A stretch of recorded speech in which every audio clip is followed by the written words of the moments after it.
이번 시간에는 미국 난리친 은행 관련된, SVB 은행 관련된 얘기를 좀 간단히 하고 끝내도록 하겠습니다. 금요일, 그러니까 어제 새벽에 끝난 미국 금요일장 큰 폭으로 떨어졌고요. 이 큰 폭이라고 해봐야 뭐 한 2% 넘지 않았기 때문에 엄청 큰 폭은 아닙니다, 사실. 유럽도 박살났고요. 아시아도 그 마찬가지고. 이 SB 실리콘밸리 쪽에 있는 은행, 거기서 이제 영업하는 은행, 그 은행이 뭐 문제가 있다라고 말한 지 하루 만에, 이틀 만에 파산을 했거든요. 가끔 그 얘기를 드렸었거든요, 사실. 그 경기가 정점에 다다르게 되면 차익 금리가 상당히 많이 올라가게 되고, 신용팽창에서 만들어졌던 어떤 그것들이 어느 곳에서 하나 골마서 터질 수밖에 없다. 근데 지금 이제 금융권에서 터진 거거든요. 근데 이제 중요한 건 얘가 만만치 않은 규모에 있던 애가 터진 거예요. 좀 이따 보여드릴 건데. 일단은 미국 S&P 500 지수 보면은 그 하락폭이 이틀 연속 컸습니다. 1차적으로 작년 12월 말 저점 테스트를 하러 갈 거고, 2차적으로는 이제 작년 10월 저점 테스트를 하러 내려갈 건데, 제 생각에는 11월 요거 저점 테스트하고 끝날 것 같습니다, 상황은. 이게 이제 도미노 현상으로 보이는 건 아니고 지금 일단 시발점만 날린 거기 때문에 추세적으로 계속 위기의 국면의 액션을 야기하지는 않을 거라고 보고 있고요. 또 만약에 위기의 국면의 액션이 들어오면 연준이 와서 방어하는 작업을 할 겁니다.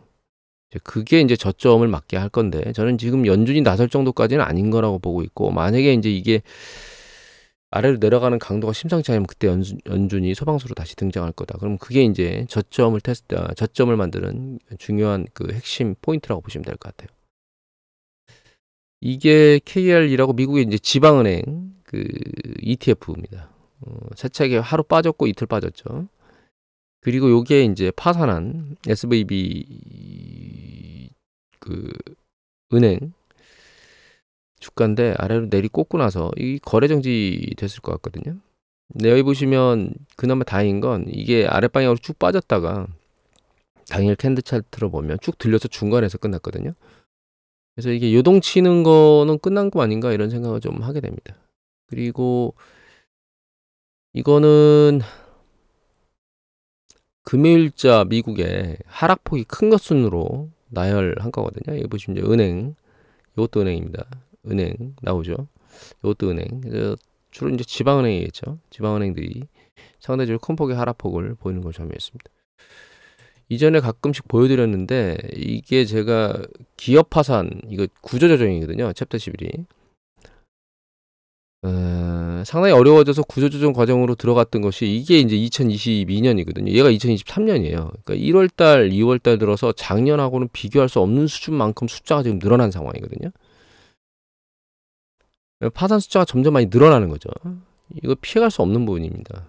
그리고 요게 올해뿐만 아니라 이제 추세적으로는 얘가 늘어날 가능성이 높아요. 가장 주된 이유는 차익금리가 너무 빠른 속도로 높아졌거든요. 그런데 이제 가끔 지난번에도 말씀드렸지만, 올해 주식시장 이제 횡보시장을 갔다가 내년에 추세적으로 다시 올라갈 거라고 전망하시는 분이 있었는데, 그거 불가능하다고 말씀드린 건, 이런 연쇄 파산이나 이런 기업 파산들이 일어나면 여기 실업도 양산되거든요. 사실 지금 제조업 쪽이 이제 흔들리고 있긴 한 건데, 이런 것들이 경제에 영향을 미치면서 사실 서비스업 정도 충격을 받게 될 겁니다. 아직까지 서비스업 종의 고용이 좋긴 한데 그게 추세적으로 계속 이어가기는 어렵고, 그래서 사실 이제 제가 리셋 개념을 얘기 드렸는데, 경기 사이클이 확장하는 국면 중에 일정 부분 금리가 상당히 올라가서 견디질 못하면 기준금리가 급격히 내려가는 리셋 작업을 반복하는 이유가 거기에 있는 거거든요. 그리고 이거는 이제 지난번에 보여드렸던 데이터인데, 제가 여기까지만 보여드렸어요. 지난번에 이 차트 보여드렸죠. 미국의 예금보험공사. 거기에 2022년도까지만 숫자가 나왔고 2023년도 숫자가 없었는데, 이게 이제 요번에 SVB 판단한 거 하나가 카운팅 돼서 올라왔습니다. 이거는 지금 신호탄이라고 생각하시면 돼요. 예전에도 이제 나왔지만 2007년도 셋, 2008년도 25, 2005년도 140. 그러니까 이게 점점점 파산 수가 늘어나고, 이게 초반에 경기 수축면에 파산이 일어나고 그 뒤에 여파로 몇 개가 더 파산하거든요. 그리고 나서 이제 회복되다가 경기 정점 언저리에 가면, 정점 언저리 이제 경기 사이클이 잘 돌면 파산이 아예 없어졌다가 경기 정점 부분에 가면 하나씩 파산하기 시작합니다. 이 일반적인 패턴이거든요. 예, 코로나 팬데믹이 터지기 전에도 은행들이 4개나 파산하면서 조짐을 보이곤 했습니다. 그러다가 이제 코로나가 터지면서 급격히 파산했는데 이제 대규모로 자금 공급이나 이런 게 진행되고 그러면서 이제 그 파산 수가 늘진 않았었거든요. 요번에 이제 파산인데 중요한 건 이 파산의 이제 규모예요. 이게 지금 규모거든요. 여기 보시면 이 세 자릿수 규모였고 여기 2017년도에 해봐야 뭐 네 자릿수 규모였는데 이거 지금 6자리 규모잖아요. 상당히 큰 규모의 파산이라는 얘기입니다. 이 정도 규모면 여기 이전에 있었던 것보다 훨씬 더 커요. 여기 보시면 이제 2008년도에 전체 규모가 373588이거든요. 요번에 하나가 파산이 209000이 엄청 큰 파산이죠.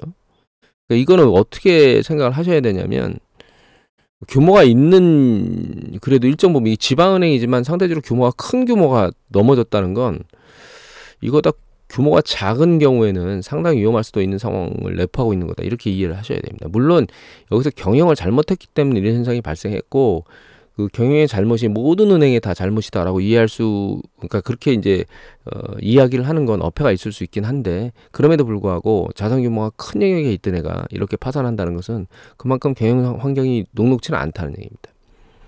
그리고 요거하고 비슷한 판단, 요거에 이제 판단을 낼 수 있는 부분의 내용을 하나 보여드리면 이거 가끔 보여드리는 리얼 인베스트먼트 어드바이스에서 나오는 그 뉴스레터 안에 나오는 내용이거든요. 이 중에 이 여기 있는 내용이 여기 좀 의미가 있습니다. 여기 밑에 있는 요 내용. 요 내용이 의미가 있거든요. 근데 요거 해석해서 보여드리는 게 여러분들 편할 것 같고 여기 보시면 이렇게 나오거든요. 잘 보시면 지역은행의 균열은 연준이 계속 금리를 인상해서 실적에 저조한 대출, 자금 조달 감소로 이어짐에 따라 그러니까 금리가 너무 높아지니까 대출은 잘 안 해가고 그 다음에 자금 금리가 조달금이 높아지겠죠. 이런 것들이 이제 어려움에 직면할 수 있다는 뜻입니다. 근데 이제 전통적인 은행 수입을 상쇄하기 위해서 이거는 뭐냐면 대출을 통해서 이자 마진, NIM을 먹는 이걸 말하는 거예요.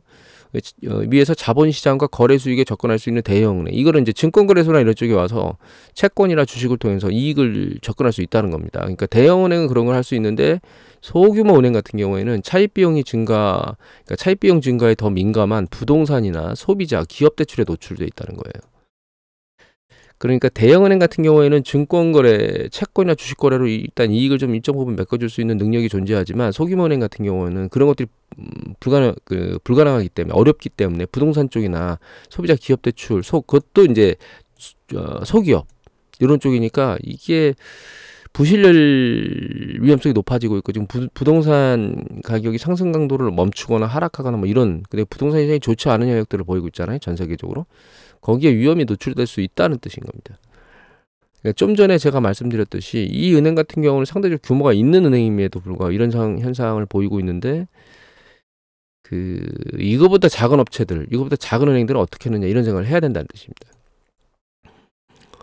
그리고 여기 보시면 은행은 특히 소규모 은행은 이제 최저 수준의 준비금을 보유하고 있다. 이 준비금이라는 게 그 은행의 예금을 예치하게 되면 지준율이라 해서 그 예금 대비 이제 중앙은행에다가 나중을 대비해서 예치해야 되는 비율이 있어요. 그걸 이제 지급준비율이라고 하는데 지급준비금이라고 하는데 그 지급준비금이 가장 낮은 수준까지 보유하고 있다는 얘기는 지방은행들이 자금이 말라 있다는 뜻입니다.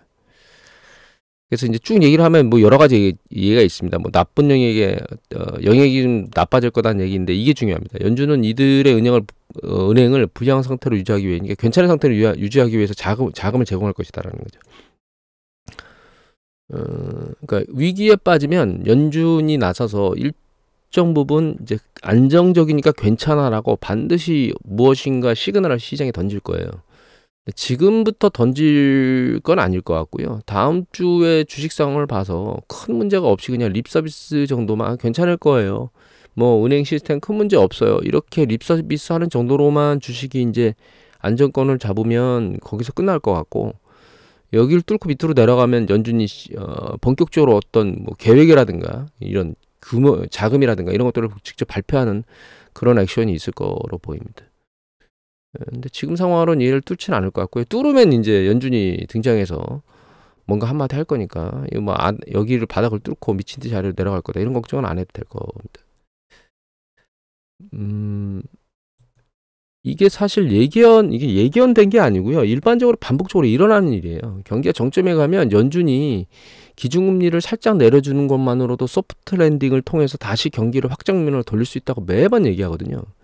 근데 그게 매번 그렇게 되질 않아요. 붕괴됩니다, 사실. 이게 2000년대 저축대부조합이 사실 우리가 이제 베어 스턴스가 2007년도 1월 달에 아마 문제를 야기시켰을 거예요. 근데 그 이전 2006년도부터 사실 글로벌 시장은 미국 중소형은행 뭐 파산 이런 얘기 나오잖아요. 이거 기사 좀 보면 이게 2008년도 3월자 기사입니다. 한경신문 기사예요. 2008년도입니다. 2008년도 3월 4일이니까 베어 스턴스 난리를 치고 있던 그 시기인데 그 이전에 이미 여기 보시면 여러 가지 얘기가 나오는데 중소형은행 파산 얘기가 나오고 있고 이게 이제 1989년도에 저축 대부조업이 연쇄 파산을 맞았었거든요. 89년도에도. 근데 그 얘기를 막 하면서 얘기들을 막 하고 있어요. 그래서 여기 보면 뭐 2000년 말에 50개에 비해 52%나 늘어난 규모 그러니까 감시 대상이 급격히 늘어났다는 얘기예요. 2007년도에. 그리고 이런 현상들이 여기 보시면 이제 파산을 했던 걸 보면 이렇게 여기 2006년도는 감시 대상만 있었는데 2007년도에는 파산하기 시작했고 저축대부조업 그러니까 은행이죠 이것도. 그리고 2008년도에는 본격적으로 파산 규모가 늘어났고 그 글로벌 경기가 난리를 치면서 2009년도에는 파산 강도가 세졌습니다. 2010년까지 엄청나게 많이 숫자가 늘어나다 은행이 점진적으로 줄어든 거거든요. 지금 시그널의 전조가 왔다고 이해를 하시면 돼요. 그러니까 이게 그냥 하나 파산하고 말겠지라고 그냥 생각하는 건 굉장히 아니란 생각입니다. 빙산의 일각이라는 얘기를 여기서 사용할 수 있습니다. 그리고 여기에 이제 2008년도 세계 금융위기가 터졌을 때 뱅크런이 있었던 사태를 정리한 걸 2020년 12월 6일 날 올린 거예요, 이건. 이거는 이제 상황을 좀 그때와 지금 다른 것들을 좀 이해할 수도 있고 어떻게 일어나는가 뭐 이런 얘기들을 생각해 볼 수도 있는데 여기 보시면 이제 여기는 영국의 노던럭 은행 지점 긴 줄이 섰다 이런 얘기를 하고 있고 주택조합들이 합쳐서 90년대 말 금융업으로 전환한 은행인데 얘네들이 머니마켓 그러니까 이게 우리 MMF라고 하는 금융시장 안에서 굉장히 단기간으로 자금을 빨리 조달할 수 있는 그런 시장이라고 생각하시면 되거든요.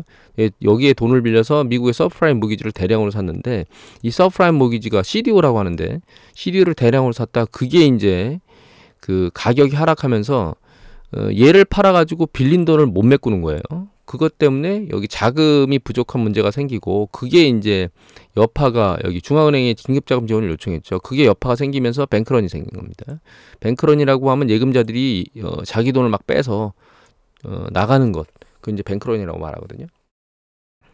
이게 이제 이 시기에는 서브프라임 모기지를 가지고 만들었던 CDO를 글로벌의 전 세계에서 샀다가 근데 사는 건 좋은데 단기 자금을 끌어다가 샀는데 이제 얘가 만기가 되면 자금을 돌려줘야 되잖아요. 그걸 돌려주려면 얘를 팔아야 되는데 CDO를 서브프라임 모기지로 만들어진 금융사업을 팔아야 되는데 이게 손실이 났으니까 자금이 부족하죠. 그러니까 그 자금을 못 메꾸니까 이제 중앙은행에 긴급 자금을 요청하고 그게 이제 뱅크런을 유도했다고 이해를 하시면 되는 거예요. 지금은 그런 형태의 모기지나 이런 것들과 관련된 문제가 아직 그런 게 이제 수면 위로 올라오지는 않았는데 그럼에도 불구하고 단기 금리가 너무 빨리 올라온 것 때문에 자금이 말라버린 현상이 발생한 거죠. 이 특정 은행에서. 그래서 어쩌면 이게 서브프라임 모기지 때보다 위기가 더 심각할 수는 있습니다. 다만 아직은 그렇게까지 100% 인정할 수 있는 부분은 없거든요. 그렇기 때문에 이렇게 이 생각을 하는 건 확정짓는 것은 사실 굉장히 어설픈 생각이지만 문제는 이렇게 대규모의 금융기관이 파산했다는 얘기는 잘못했다가는 글로벌 금융위기 때 있었던 그런 좋지 않은 현상이 또 다시 미국 시장에서 일어날 수도 있긴 하다. 이런 생각을 조심스럽게 해봐야 됩니다. 이거 왜냐하면 미국이 그때 주시장이 반토막 났거든요. 그래서 경계심 어린 생각으로 우리가 시장을 들여다봐야 된다. 이렇게 생각을 해야 될 것 같아요. 다만 한 가지 또 추가적으로 생각해 봐야 될 건 CLO라고 하는 게 있습니다. 이게 이제 레버리지론인데 하이힐드 채권들한테 발행하는 이제 고수익 채권들을 말하는 거거든요. CLO도 상당히 많이 발행됐습니다. 사실 미국 시장에서. 그런데 제가 예전에 읽었던 기사, 작년쯤에 읽었던 기사인 것 같은데 그 CLO의 만기가 올해는 그렇게 많지 않다는 보도가 있었거든요. 그래서 올해 이제 CLO 때문에 뭔가 문제를 야기시킬, 그러니까 CLO가 만기가 되거나 이러면 그걸 발행한 기업 같은 경우는 그걸 상환해야 되잖아요. 그러려면 자금을 조달해서 다시 상환을 해야 되는데 지금처럼 금리가 높은 수준에 있는 상황에서 자금 조달이 어렵겠죠. 그럼 이제 기업들의 파산이 만들어지고 그게 이제 은행을 부실화시킬 수 있는 구조도 만들어질 수 있는 건데 올해는 그런 것까지 있는 것 같지는 않아요. 그래서 이제 계속 말씀드렸는데 특별히 시그널이 있는 것 같지는 않다라고 계속 말씀드렸던 이유는 거기에 있습니다. 사실 골마 터져서 문제가 얘기할 쪽이 그런 하이힐드 채권의 고수익 채권 발행된 게 금융상품화돼서 지난번이 아니고 지금 좀 전에 봤었던 이런 금융상품화돼서 이제 증권으로 유통이 되는데 이걸 이제 구매해서 부실화돼서 만들어지는 이런 일이 터질 수 있긴 한데 이런 일들이 아직까지는 터질 거란 생각은 안 하고 있고요. 이런 일들이 없는 상황에서 사실 이런 게 뜬금없이 이렇게 규모가 큰 게 터진 거는 제가 봐도 참 특이한 케이스다라는 생각을 하고 있습니다. 그래서 저는 이게 이제 어떤 규모도 궁금했고 그리고 어떤 구조에서 그 얘가 부실화로 갔는지도 이제 궁금하긴 한데 아직도 명확하진 않아요. 보면 여기 보면 이제 예금 인출, 주가 폭락 이런 얘기를 하는데 이 예금 인출이 된 이유가 결과적으로 얘가 이제 현금이 부족해서 자기가 보유하고 있는 유가증권을 청산해서 그 현금을 메꾸려고 작업을 한 건데 결과적으로는 그 현금이 왜 부족해졌느냐 애초에라고 하는 내용들은 지금 여기 없는 상황입니다. 기사들 아무리 봐도.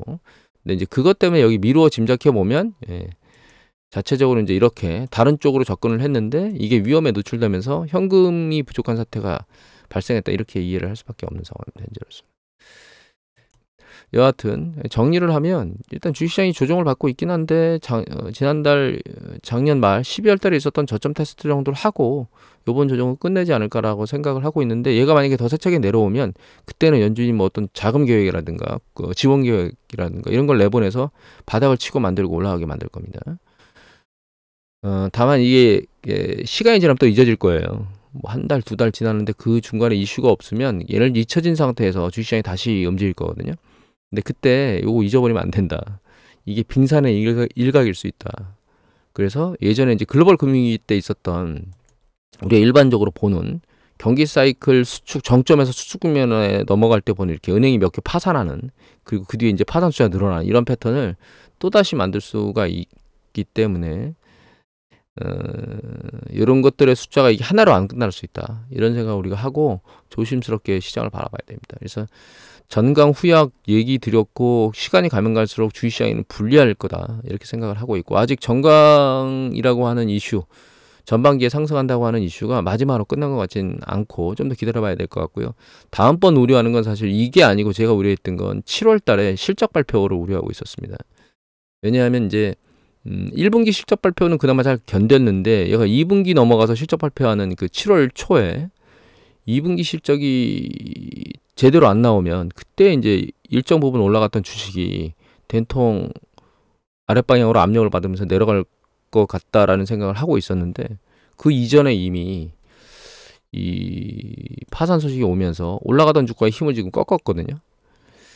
상승 강도가 상당히 누그러져서 이게 반등에서 이제 이 고점을 뚫고 추세적으로 올라가기는 좀 어려워진 게 아닌가. 상황은 좀 봐야 되겠지만 일단 상승 강도를 깎아내린 건 명확합니다. 그래서 그런 일이 없이 이제 추세가 약간 반등했다가 내려오던 걸 뚫고 이렇게 올라가 줘야 되는데 좀 안타깝긴 합니다. 오늘 이것으로 마치도록 하겠습니다.